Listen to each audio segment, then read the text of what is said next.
Maintenant, nous accueillons Thomas Huss. Il est architecte. Il a créé son agence à Bordeaux il y a 4 ans. Il travaille essentiellement sur de la maison individuelle en France et également sur des marchés publics à l'international. Bonjour. Donc effectivement, je m'appelle Thomas Huss, je suis également architecte. J'ai créé, donc, comme le disait Julien, mon agence il y a 4 ans à Bordeaux. Je suis diplômé depuis 2005. J'ai effectué mes études à l'école d'architecture de Lille et j'ai fait mes premières armes dans des agences parisiennes, notamment sur chantier. Donc, dès mes premières expériences professionnelles, j'ai multiplié les expériences de terrain. Sur l'extension de l'hôpital d'Arpajon dans l'Essonne dans un premier temps, et également pour la construction du lycée français Jean Mermoz à Dakar. Une opération pour laquelle je me suis expatrié 3 ans au Sénégal pour accompagner l'ensemble du chantier et veiller au résultat final. Et c'est justement dans le cadre de cette opération que j'ai rencontré le commanditaire du projet Cœur Baraza, que je vais vous présenter maintenant. Il s'agissait du représentant du ministère des Affaires étrangères qui était en charge du dossier du lycée. En 3 ans de chantier, on a eu l'occasion de sympathiser et donc au cours d'une conversation, il m'expliquait qu'il avait une maison à Bayonne, dans le quartier d'Aroussé, avec un jardin arboré à l'arrière, lui-même à la limite d'un petit bosquet, un charmant petit espace bucolique qu'il souhaitait valoriser, ou plutôt rentabiliser en construisant quelques logements. Je lui ai alors proposé de réfléchir à la question.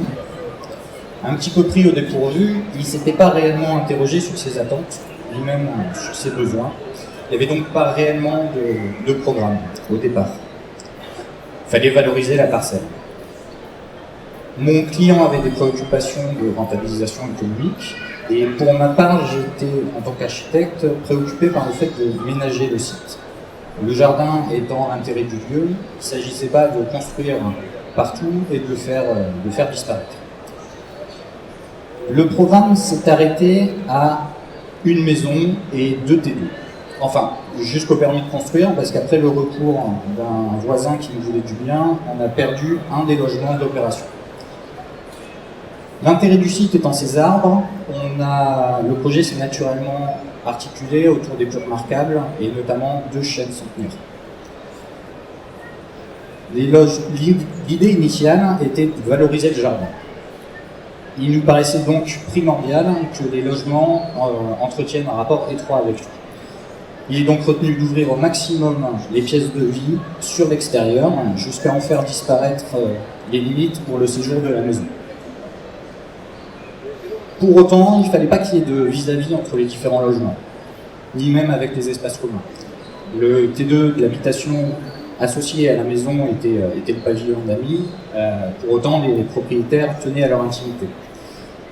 Les logements ont donc été disposés sur la parcelle de manière à délimiter les jardins privatifs et dans des orientations différentes. Les façades sur les espaces communs sont relativement fermées, de manière à aménager les vues, tandis que les façades sur le jardin, elles, sont complètement ouvertes. Le projet a été envisagé en ossature bois. Le site étant à l'arrière d'une maison existante, avec des arbres qui compliquaient l'accès, le recours à une structure, une ossature préfabriquée nous paraissait judicieuse. Et par ailleurs, l'aspect chantier sec plutôt séduisant pour pouvoir ménager les abords du site. Comme depuis le départ on évoquait le projet comme étant des cabanes dans la forêt, le recours au bois nous semblait tout à fait cohérent. Bon, sur l'aspect chantier sec, ça a été un petit peu compliqué, les travaux ayant débuté durant l'hiver 2012-2013 où il a plu en permanence. Les premières interventions étaient difficiles, tout comme le maintien du site propre. Les intempéries ont généré quelques petits dérapages de planning en début d'opération, surtout au moment des phases donc, de terrassement et du gros œuvre. On a finalement été tributaire de la météo, essentiellement jusqu'à la livraison de l'ossature bois, qui, comme étant préfabriquée, une fois sur site, elle a rapidement pu être assemblée. Et donc, une fois en place, très vite, nous avons eu le clos couvert, c'est-à-dire la fermeture des volumes de la maison. Une fois à l'abri à l'intérieur, nous avons donc retrouvé des cadences de chantier tout à fait classiques, où ont pu se succéder les différents corps d'État, plombiers, électriciens, plaquistes, carreleurs, peintres, menuisiers. Et donc tout cela pour respecter un délai global de chantier de 8 mois. Et alors que ça s'affairait donc à l'intérieur, eh bien les charpentiers eux, ont pu tranquillement finaliser la pose des revêtements de façade à l'extérieur, toujours sous la pluie.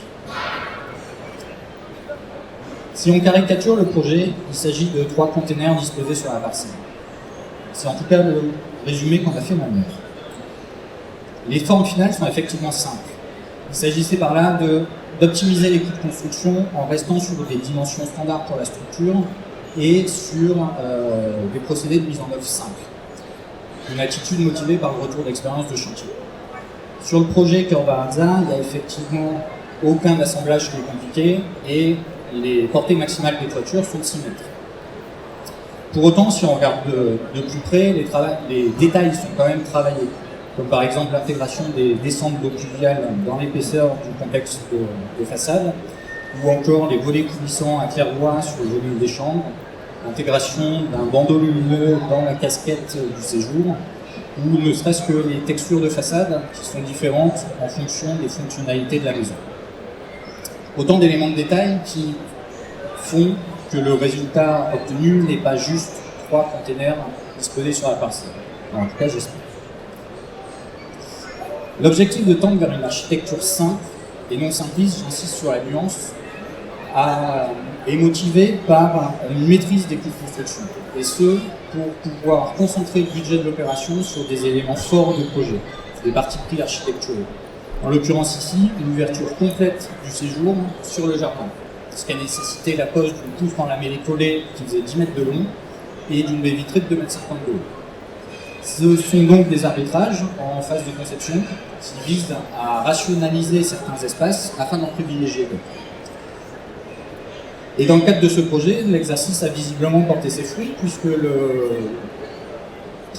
donc l'optimisation du plan et des modes constructifs a permis aux clients de financer des postes qu'il n'avait pas initialement envisagés.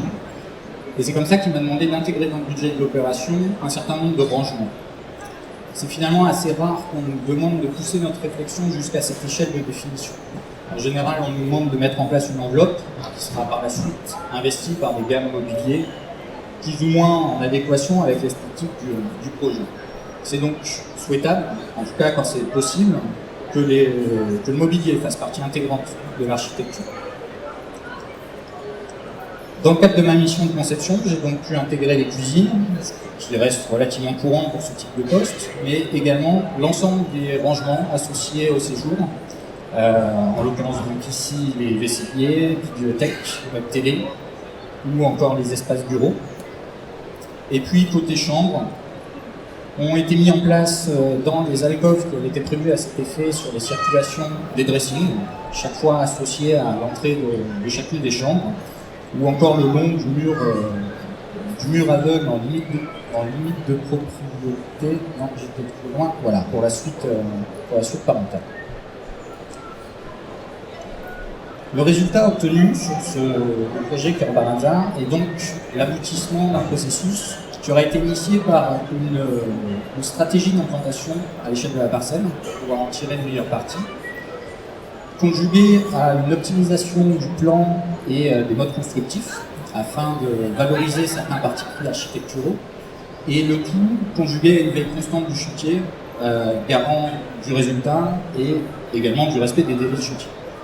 On voit donc bien que la mission d'un architecte, pour qu'elle soit efficace, est une réflexion globale.